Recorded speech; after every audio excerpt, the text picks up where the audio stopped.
Far away from the city, in the Releka village, Kamokombini location, Lari sub-county, Kiambu County is where our story begins.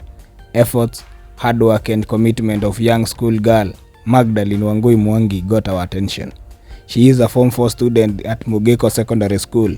She is awaiting her final exam in less than 3 months. Besides being a student, Magdalene does some other businesses. She sells hoodies and sweaters to men and women in her village and flyover area in Nyandarua County, which borders them to keep life going. Naitwa Magdalene Wangui Mwangi, mimi ni mwanafunzi na mimi ni mwanabiashara. Nauza hoods na pull-neck za wanaume na wanawake pamoja. At a very tender age of just 15 years, she started her business of selling clothes, hoodies and sweaters to the locals. This was during the COVID-19 pandemic, where schools were to be shut down to curb the spread of the deadly virus. Niko 17 years, but by this year, mwezi wa tatu will be 18. Nilianza 3 years ago, so that is 15 years. So ni time ya corona, nilikuwa form 2 and corona ikaingia. The trends of some of her friends started changing soon after school gates were closed. Some slowly parted ways from education, finding themselves in marriages. Others dived into drugs and substance abuse. As for her, she chose to be calm and start a business rather than following her friends. I was inspired because my friends walianza kuoleka mmoja kwa mmoja, wengine wana give up, mambo wanafanya drugs, so I decided to kutafuta kituko inaniweka busy, so nisifanye mambo ingine yenye haifai. Other than looking for something to keep her busy and keep off her toxic friend, Magdalene says that ever since she was a small kid, she had always deserved to do business. Tangu nilikuwa mdogo, I have always wanted to be a businesswoman, so I decided to start it at my young age.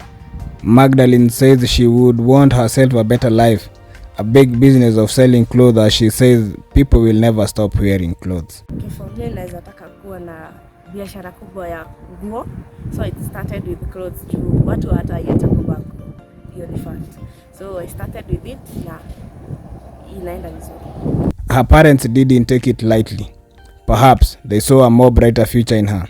She says that her parents have been of much help to her and very supportive in this business, as well as in her education life. Walifurahia sana, so we were happy waliona niko na thoughts zingine more brighter than the other people.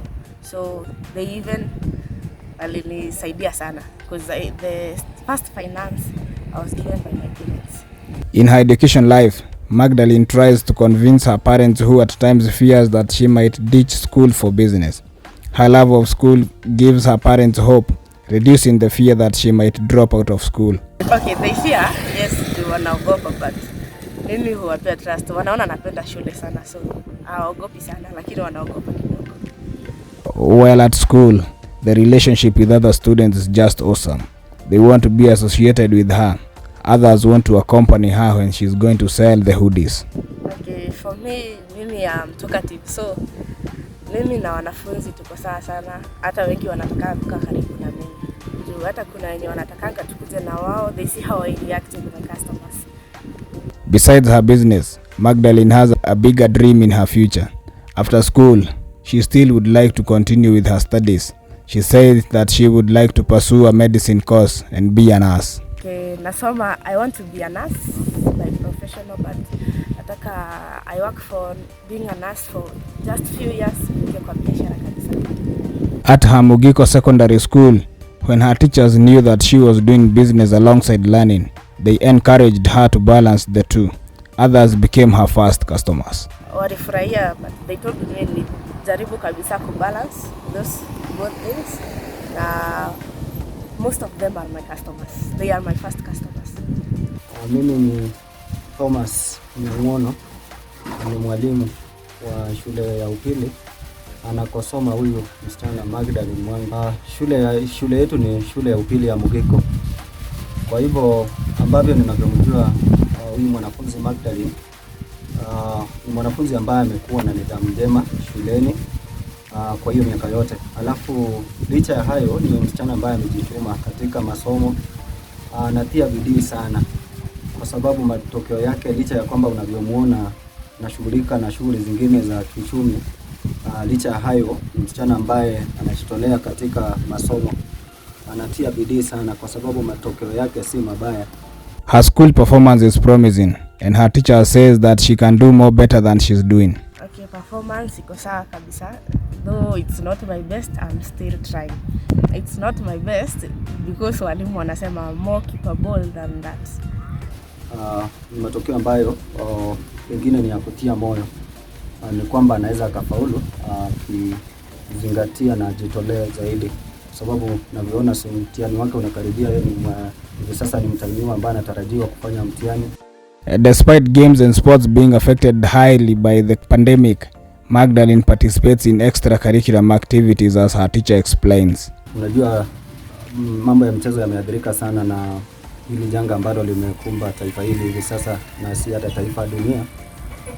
Ni msichana ambaye anashiriki kwa mambo mengi, mchezo wa mpira. Kwa maneno ya shuleni kuna vikundi vya dini wanachokiita CU. To make sure that she adds up something on her performance, Magdalene says that she makes maximum use of her teachers. On my side, natumia walimu venye inapaswa. I'm going to them, wananipea past papers and they are providing with revision books. On revision and assignment, Magdalene creates time for all this. On Sundays is when she does all that. Okay, mimi nasoma the whole week. On weekends, on Saturday, naleta hizi nguo, and on Sunday I make sure sijatoka kwa nyumba. I make the revision time yenye nilikuwa nime waste jana. And just like any other business, she faces tough challenges too. Magdalene says that in her business, she faces a lot from men. She says others have other intentions besides buying her products. Okay, challenges ni mingi. Unapata mtu ile unataka umuzie hataki, na then unapata kuna wanaume unapata like mimi nakuja kukuuzia but your aim is different, so unapata you have to get a lot of self control ndio uimarike kwa hii biashara. Kunyang'anywa ni lazima. Unapata mtu hajakulipa, unaenda unampata anajificha, unamkosa. Mimi naachana na yeye hivyo tu, but mimi namwachia Mungu. Sina kitu kingine naweza mfanyia. Other than hardships in her business, she still enjoys her work. Okay, na enjoy kuinteract na watu. Na enjoy kujua how dunia iko outside high school. So hiyo ndo mimi huenjoy sana. Then napata pesa mtu huenjoy akipata. The profits she gets from her business is for her plans. She does her things without asking from her parents. Okay, kila mtu ana mahitaji yake. So si lazima niende niagize nguo. I can buy for myself. So that is how I use my money, and sometimes unapata kuna pesa mnahitajika mahali fulani. You don't need kuitisha na unachukua tu hapo. Magdalene's mother is the person behind her inspiration. She helps her a lot when it comes to stock management and restocking of her business. The biggest inspiration kwa hii biashara ni kwa mamangu kabisa. Okay, under stock nafanya managing through the help of my mother.